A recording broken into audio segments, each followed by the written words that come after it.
رسول الله فرمایي چې کله سړی د جمعې پر ورځ باندې غسل وکړي خوشبويي او بيدقه شنجومات لري شي او د چا په دې وګو باندې خپې وانړي دې سړي له دومره اجر رب العالمین ورکړي چې باندې یو فعل باندې الله د لس ورځې ګناهونه ورته معاف کړي. یو بل حدیث ډېر عجیب حدیث صحیح حدیث محمد رسول الله فرمایي وی چې کله یو سړی د جمعې منزل ځي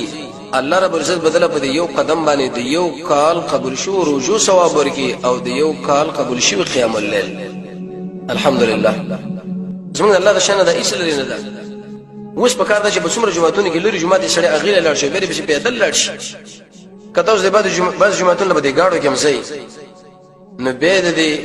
رینګ روډ خوا کې یا به تور مثال دی بل ځکه ال تلک پیدل خطه کېږي تر څو پر جمعات ته چې سره قدمونه الله به دې کې حساب شي سبه د جمعات پر راځي د گاډي نه بخته کېږي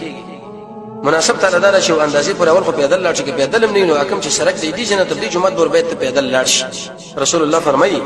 چې په هر قدم باندې الله تعالی دومره نیکی درکې لګي یو کال روزي چې نیولې او قبول شي او یو کال تا قیام الليل کړي. څومره عجیب